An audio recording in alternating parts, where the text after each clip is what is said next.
नमस्कार, खबर दुनिया में आप सभी का स्वागत है। मैं हूं अश्विनी कुमार मिश्र। खबर दुनिया की यानी विश्व की सभी अहम खबरें आधे घंटे में आप तक। सबसे पहले नजर डालते हैं वैश्विक सुर्खियों पर। इजरायली सेना ने पश्चिमी किनारे के जेनिन शहर पर किया ताबड़तोड़ हवाई हमला। हाल के वर्षों में इजरायल का सबसे बड़ा सैन्य अभियान। हमले में करीब 8 नागरिकों की मौत। इजरायल ने कहा, आतंकियों को लक्षित करके किया गया हमला। फलस्तीन, मिस्र, ईरान समेत कई देशों ने कार्रवाई की कड़ी निंदा की।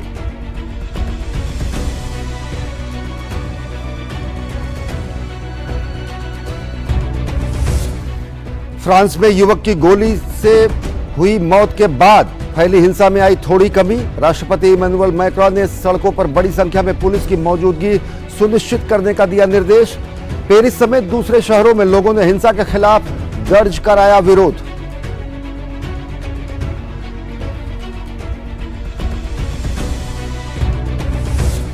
यूक्रेन का बड़ा दावा, बाखमुत में भीषण लड़ाई के बीच आगे बढ़ रही है यूक्रेनी सेना। रूस का क्रीमिया प्रमुख की हत्या की साजिश को विफल करने का दावा। कहा, विस्फोट करने से पहले गिरफ्तार हुआ यूक्रेनी नागरिक। नाकाम बगावत के बाद पहली बार रूसी रक्षा मंत्री का वाग्नर समूह पर बड़ा बयान। कहा, नहीं पड़ेगा यूक्रेन में रूसी अभियान पर कोई असर।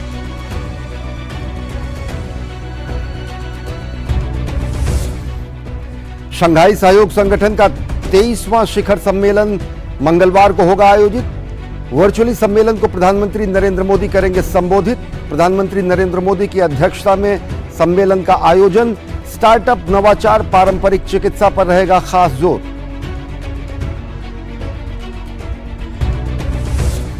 सऊदी अरब ने कच्चे तेल के उत्पादन में कटौती को एक बार और 1 महीने के लिए बढ़ाने का किया फैसला। ऐलान के बाद अंतर्राष्ट्रीय बाजार की तेल की कीमतों में तेजी। सऊदी अरब ने कहा, तेल बाजार में स्थिरता और संतुलन बनाए रखने के उद्देश्य से उत्पादन में कटौती का लिया गया फैसला।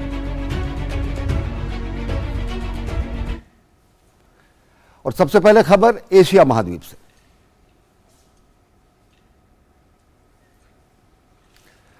और इजरायली सेना ने सोमवार सुबह वेस्ट बैंक में उग्रवादियों के गढ़ में बड़े पैमाने पर ड्रोन हमला किया और सैकड़ों सैनिकों को तैनात कर दिया। स्थानीय स्वास्थ्य अधिकारियों के मुताबिक इन हमलों में कम से कम 8 फलस्तीनी नागरिकों की मौत हो गई। इजरायल के अभियान में करीब 2000 सैनिक हिस्सा ले रहे हैं। इजरायल ने हमले में आतंकवादियों को निशाना बनाने का दावा किया है, लेकिन फलस्तीन, मिस्र, ईरान समेत दूसरे अरब देशों ने हमले की कड़ी निंदा की है।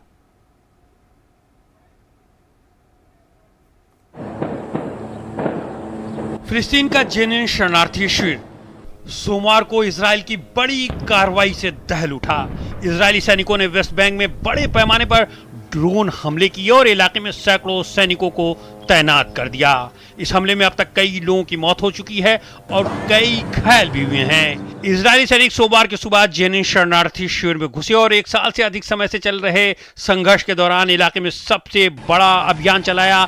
इजरायली सेना की ओर से कहा गया है कि अभियान हमलों की योजना बनाने के लिए उग्रवादियों की ओर से इस्तेमाल की जा रही एक इमारत पर हवाई हमले से देर रात शुरू हुआ। इस अभियान में करीब 2000 सैनिक हिस्सा ले रहे हैं। इस ऑपरेशन का मुख्य उद्देश्य शरणार्थी शिविरों में स्थित कथित कमांड सेंटर को नष्ट करना है, जिसका इस्तेमाल उग्रवादी कर रहे हैं। पिछले हफ्ते इजरायली निवासियों पर गोलीबारी में 4 इजरायली मारे जाने के बाद सरकार पर ऐसे हमलों का कड़ा जवाब देने का दबाव बढ़ गया था। हमारा लक्ष्य सिर्फ जेनिन शिविर है, आतंकवादियों और उनकी गतिविधियों को ध्वस्त करना। दरअसल हमारी लड़ाई हमारे क्षेत्र में ईरान के प्रतिनिधियों से है, जो मुख्य रूप से हमास और इस्लामिक जिहादी लोग हैं। हालांकि इजरायल ने कहा है कि हमले लक्ष्य को निशाना बनाकर किए जा रहे हैं, लेकिन सोशल मीडिया पर जारी किए गए वीडियो में भीड़ भाड़ वाले इलाके से धुएं के बादल उड़ते हुए दिखाई दे रहे हैं।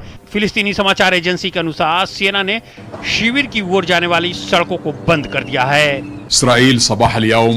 इजरायल ने आज सुबह जेनिन शरणार्थी शिविर में एक नया अपराध किया। दर्जनों लोग घायल हुए हैं और इजरायली बलों ने निर्दोष लोगों के घरों और संपत्तियों को नष्ट कर दिया है। वहीं फिलिस्तीनी रेड क्रिसेंट सोसाइटी ने घायलों को निकालने के लिए सुरक्षित मार्ग दिए जाने की मांग की है। ईरान, मिस्र, जॉर्डन, कतर समेत दूसरे अरब देशों ने इजरायली सेना की कार्रवाई की कड़ी निंदा की है। ईरानी विदेश मंत्रालय के प्रवक्ता ने इसे राज्य प्रायोजित आतंकवाद का एक स्पष्ट उदाहरण बताया है। जनायात मुस्तमर इन रेजिम फिलिस्तीन के लोगों ने अपने ज्ञात कानूनी और प्राकृतिक अधिकारों की रक्षा के अलावा कोई अपराध नहीं किया है। इजराइल की कार्रवाई ने एक बार फिर दिखाया कि शांति, सुलह और सामान्यीकरण न तो प्रभावी है और न ही इजराइल की युद्ध मशीन को रोक सकते हैं। जेनिन पर हमला 2002 के दूसरे इंतिफादा या सामूहिक फिलिस्तीनी विद्रोह के बाद शरणार्थी शिविर पर सबसे बड़ा इजरायली सैन्य अभियान बताया जा रहा है। पिछले कई हफ्तों से जेनिन के आसपास इजरायली बलों और फिलिस्तीनियों के बीच झड़पें हो रही हैं। अंतर्राष्ट्रीय पर्यवेक्षकों ने इस क्षेत्र में हिंसा की वृद्धि पर चिंता व्यक्त की है। पिछले महीने इजराइल ने जेनिन के पास ड्रोन हमले में 3 बंदूकधारियों को मार गिराया था। संयुक्त राष्ट्र के एक सहायक कार्यालय के अनुसार इस साल अब तक हमलों के दौरान 147 फिलिस्तीनी और 23 इजरायली मारे गए हैं। और इजराइल आने वाले दिनों में अमेरिका से 25 F-35 विमान खरीदेगा, जिससे उसके स्टील लड़ाकू विमानों के शस्त्रागार में 50% की वृद्धि हो जाएगी। $3 अरब के इस सौदे को आगामी महीनों में अंतिम रूप दिया जाएगा। सौदे के अंतिम रूप मिलने के बाद इजराइल के F-35 विमानों का बेड़ा 50 से बढ़कर 75 हो जाएगा। F-35 दुनिया के सबसे अधिक उन्नत और लड़ाकू आधुनिक विमान माने जाते हैं और पश्चिम एशिया में इजराइल एक ऐसा देश है जिसके पास ये लड़ाकू विमान मौजूद है। ईरान के खिलाफ अमेरिका अपनी रणनीति को मजबूत करने के लिए इजराइल को और सशक्त बनाने में कोई कसर नहीं छोड़ रहा। दोनों देशों के तनाव के बीच इजराइल ने अमेरिका के साथ रक्षा सौदे को मंजूरी देकर अपनी वायुसेना की ताकत में जबरदस्त इजाफा किया है। इजरायली रक्षा मंत्री आने वाले दिनों में अमेरिका से 25 F-35 विमान खरीदेगा, जिससे उसके स्टील लड़ाकू विमानों की संख्या में 50% तक बढ़ोतरी हो जाएगी। इजराइल के मुताबिक इस सौदे में अमेरिका की तरफ से मिलने वाली वित्तीय मदद का इस्तेमाल किया जाएगा, जिसमें करीब $3 अरब का खर्च आएगा। इस तरह से अमेरिका के बाहर सिर्फ इजराइल ऐसा पहला देश होगा जिसे F-35 विमान दिया जा रहा है। रक्षा मंत्रालय ने रविवार को घोषणा करते हुए कहा कि F-35 स्टील जेट दुनिया का सबसे आधुनिक लड़ाकू विमान है, जो पश्चिम एशिया में केवल इजराइल के पास ही मौजूद है। $3 अरब के सौदे को अगले कुछ महीनों में अंतिम रूप दिया जाएगा। इजरायली रक्षा मंत्रालय के अनुसार समझौते के मुताबिक लड़ाकू विमान निर्माता कंपनी लॉकहीड मार्टिन और उसके इंजन का निर्माण करने वाली कंपनी प्रैट एंड विटनी ने उत्पादन प्रक्रिया में इजरायली कंपनियों को भी शामिल करेगी। इस समझौते में विमान के कलपुर्जों के उत्पादन करने वाली अमेरिकी कंपनी और इजरायली रक्षा उद्योग के बीच सहयोग की निरंतरता सुनिश्चित की गई है। दरअसल स्टेल्थ फाइटर जेट F-35 की खूबियों पर नजर डालें तो ये एक ऐसा आधुनिक विमान है जो रडार के पकड़ में नहीं आता। युद्ध के मैदान में F-35 लड़ाकू विमान एक मल्टी रोल कॉम्बैट एयरक्राफ्ट का काम करता है, क्योंकि ये लड़ाकू जेट कई मिसाइलों से लैस होकर एक बार में 2800 किलोमीटर तक का सफर तय करने में सक्षम है। इसकी भार वहन करने की क्षमता इतनी ज्यादा है कि एक बार में F-35 फाइटर जेट में 70,000 किलो तक का वजन रखा जा सकता है। दोनों देशों के बीच ये सहायता 2016 में हुए अमेरिकी सैन्य समझौते के तहत किया गया है। उस वक्त अमेरिका और इजराइल के बीच 10 साल के लिए $38 बिलियन वाले एक समझौता ज्ञापन पर हस्ताक्षर किया गया था। दरअसल ईरान को अपना सबसे बड़ा दुश्मन मानने वाले इजराइल ने ईरानी ड्रोनों को गिराने में पहले भी F-35 विमानों का इस्तेमाल किया था। दोनों देशों के बीच कई बार ऐसे मौके आए जब इजराइल ने ईरान के परमाणु ठिकानों पर लंबी दूरी से हमले करने की धमकी देता रहा है, क्योंकि अमेरिका, इजराइल समेत कई पश्चिमी देश लंबे समय से ईरान पर परमाणु हथियार विकसित करने का आरोप लगाता रहा है, जबकि ईरान अपने ऐसे किसी भी आरोप को नकारता रहा है। और सऊदी अरब ने कच्चे तेल के उत्पादन में कटौती को 1 महीने और बढ़ाने का फैसला किया है। कच्चे तेल के उत्पादन में 10 लाख बैरल प्रतिदिन की कटौती इसी महीने लागू हुई है। सऊदी अरब के ऐलान के बाद अंतर्राष्ट्रीय बाजार में तेल की कीमतों में तेजी देखी गई।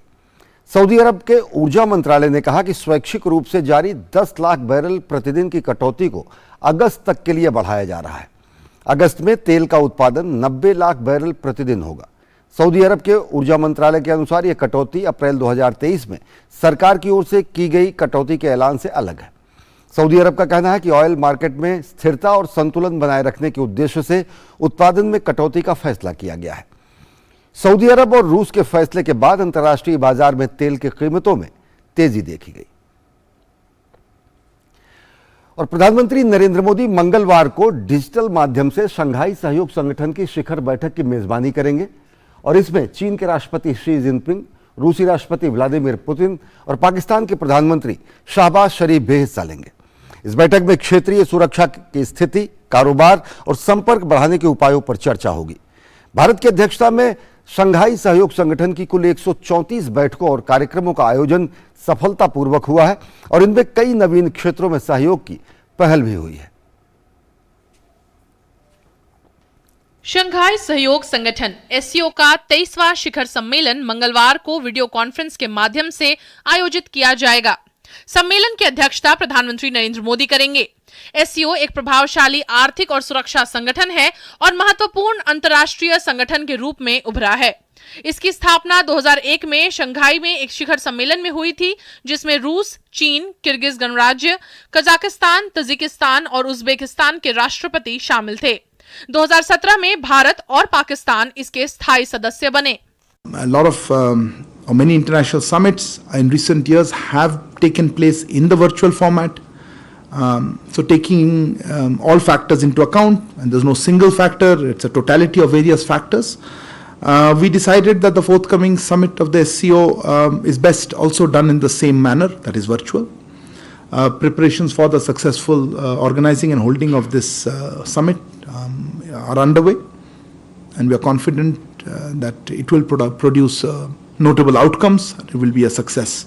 We have now communicated to SCO partners about this event being held in virtual format on 4th of July, and we look forward. Our expectation is that everybody would be able to join.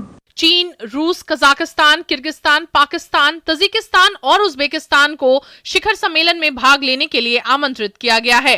Iran, Belarus और Mongolia पर्यवेक्षक देश के रूप में शामिल होंगे। Turkmenistan को अतिथि देश के रूप में आमंत्रित किया गया है। चीन और पाकिस्तान भी बैठक में शामिल होंगे। भारत ने शंघाई सहयोग संगठन के अध्यक्ष के तौर पर स्टार्टअप और नवाचार, पारंपरिक चिकित्सा, डिजिटल समावेशन, युवा सशक्तिकरण और साझा बौद्ध विरासत के क्षेत्र में सहयोग के लिए नई पहल की है। भारत ने कुल 134 बैठकों और कार्यक्रमों की मेजबानी की है, जिनमें 14 मंत्री स्तरीय बैठकें हैं। इस वर्ष 4 और 5 मई को भारत ने एससीओ के विदेश मंत्रियों की बैठक की मेजबानी की। इस बैठक में मेमोरेंडम पर हस्ताक्षर हुए, जिससे यूएई, म्यांमार, कुवैत और मालदीव्स को डायलॉग पार्टनर बनाया गया। उसके साथ ही अंग्रेजी को एससीओ की ऑफिशियल भाषाओं में जगह देने पर चर्चा हुई और उसके साथ ही एससीओ के एक्सपेंशन पर बातचीत हुई, जिसमें ईरान और बेलारूस की मेंबरशिप पर भी चर्चा हुई। कैमरा पर्सन भीम सिंह के साथ मैं मेघना देव, डीडी न्यूज, नई दिल्ली। और जापान की राजधानी टोक्यो में जेआर शिम्बाशी स्टेशन के पश्चिमी किनारे पर एक इमारत में विस्फोट हुआ। विस्फोट में 4 लोग घायल हो गए। विस्फोट इतना तेज था कि इमारत की खिड़कियां टूट गईं और धुआं भी निकलता देखा गया। विस्फोट के बाद पुलिस जांच में जुटी हुई है और विस्फोट के कारणों का पता लगा रही है। यह घटना दोपहर करीब 3:15 बजे हुई। जानकारी के मुताबिक यह विस्फोट इमारत की दूसरी मंजिल पर एक बार में हुआ। हांगकांग पुलिस ने 8 कार्यकर्ताओं के खिलाफ गिरफ्तारी वारंट जारी किया है।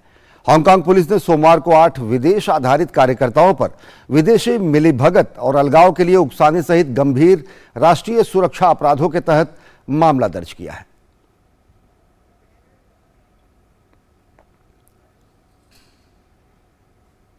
और खबरें अभी और भी है, लेकिन वक्त हो चला एक छोटे से ब्रेक का। देखते रहिए खबर दुनिया की।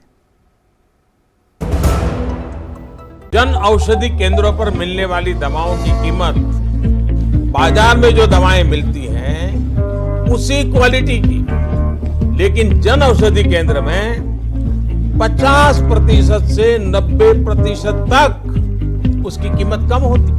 भारतीय जन औषधि परियोजना के अंतर्गत अब तक देश भर में हजारों जन औषधि केंद्र खोले जा चुके हैं, जहां पर 1800 से अधिक दवाइयां और 285 सर्जिकल उपकरण बहुत ही कम कीमतों पर उपलब्ध हैं। अधिक जानकारी के लिए जन औषधि सुगम मोबाइल ऐप को डाउनलोड करें या टोल फ्री नंबर 1800-180-8080 पर कॉल करें। और ब्रेक के बाद आप सभी का स्वागत। अब खबरें यूरोपीय महाद्वीप से।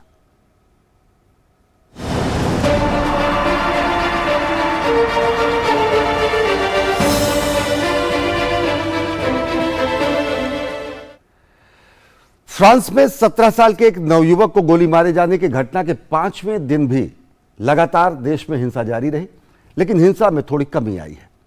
हिंसा के विरोध में पेरिस समेत देश के कई शहरों में लोगों ने विरोध प्रदर्शन भी किया है।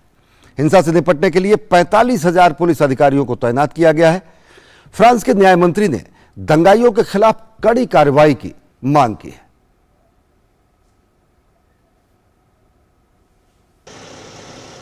फ्रांस में एक युवक की पुलिस द्वारा गोली मारकर की गई हत्या के बाद फैली अशांति 6 दिन बाद कम होती दिख रही है। हालांकि राष्ट्रपति इमैनुअल मैक्रोन ने आंतरिक मंत्रालय को सड़क पर बड़े पैमाने पर पुलिस उपस्थिति को बनाए रखने का निर्देश दिया है। फ्रांस की राजधानी पेरिस समेत तमाम दूसरे शहरों में स्थानीय लोगों ने सोमवार को पिछले एक हफ्ते से जारी हिंसा के खिलाफ प्रदर्शन किया। इन रैलियों का आयोजन फ्रेंच मेयरों के एक संगठन ने किया है। बीते शनिवार पेरिस के उपनगरीय इलाके लेले होज में एक मेयर के घर पर उपद्रवियों ने हमला बोल दिया था। मेयर के घर में एक कार घुसा दी और उसमें आग लगा दी। इस दौरान मेयर की पत्नी और उनके 5 और 7 साल के 2 बेटे घर में मौजूद थे। तीनों ने भागकर अपनी जान बचाई। इस दौरान उनकी पत्नी और एक बेटा घायल हो गया। इस दौरान कई संरक्षित इमारतों को भी नुकसान पहुंचा, जबकि रविवार की रात काफी शांति थी। पुलिस अधिकारी स्थिति में और सुधार लाने के लिए लगातार प्रयास कर रहे हैं। गृह मंत्रालय के अनुसार रात भर में 160 लोगों को गिरफ्तार किया गया। हालांकि इससे पहले की रात में 700 लोगों को हिरासत में लिया गया था। पर्सन कस्बा के मेयर ने ताजा हिंसा की कड़ी निंदा करते हुए कहा कि सभ्य समाज में इसकी कोई गुंजाइश नहीं है। पूरे फ्रांस में हाल के दिनों की शहरी हिंसा अस्वीकार्य है। हम इसकी कड़े शब्दों में निंदा करते हैं, चाहे इसके परिणाम स्वरूप क्षति हो, आग लगे, लूटपाट हो या इससे भी बदतर हमला या हत्या का प्रयास हो। पेरिस के उपनगर नैंटेरे में पुलिस की गोलीबारी में 17 वर्षीय नाहेल की हत्या कर दी गई थी। नाहेल अल्जीरियाई मूल का था। गृह मंत्री गेराल्ड डरमानी ने बताया कि 45,000 पुलिस अधिकारियों को पूर्व फ्रेंच कॉलोनियों से जुड़े और कम आय वर्ग वाले इलाकों में रहने वाले लोगों के खिलाफ भेदभाव को लेकर आक्रोश से निपटने के लिए तैनात किया गया है। फ्रांस के न्याय मंत्री ने दंगाइयों के खिलाफ कड़ी कार्रवाई किए जाने की बात कही है। मैंने कड़ी कार्रवाई की मांगी है और संपत्ति के सबसे गंभीर नुकसान के लिए भी कड़ी प्रतिक्रिया मांगी। वहीं मृतक किशोर की दादी ने प्रदर्शनकारियों से एक भावनात्मक अपील की है। उन्होंने कहा है कि वो थक गई हैं, नाबेल अब नहीं रहा। उन्होंने लोगों से शांति बनाए रखने के आग्रह करते हुए कहा कि बसों को आग न लगाई जाए और हिंसा को रोक दिया जाए। इस बीच चीन ने फ्रांस में अपने नागरिकों को सावधानी बरतने की सलाह दी है। पिछले दिनों मार्सिले में दंगाइयों ने चीनी पर्यटकों को ले जा रही एक बस की खिड़कियां तोड़ दी थी। इस घटना में कई लोग घायल हो गए थे। हम फ्रांस में चीनी नागरिकों की सुरक्षा स्थिति पर बारीकी से ध्यान देने, सावधानी से बाहर जाने, प्रदर्शनों और हिंसक संघर्ष क्षेत्रों से दूर रहने और सुरक्षा सावधानियों को मजबूत करने की सलाह देते हैं। 27 जून को फ्रांस की राजधानी पेरिस के बाहरी इलाके नैंटेरे में 2 पुलिस अफसरों ने एक कार को रोका। बहस के दौरान पुलिस अफसर ने गाड़ी चला रहे 17 साल के नाहेल के सिर में गोली मार दी।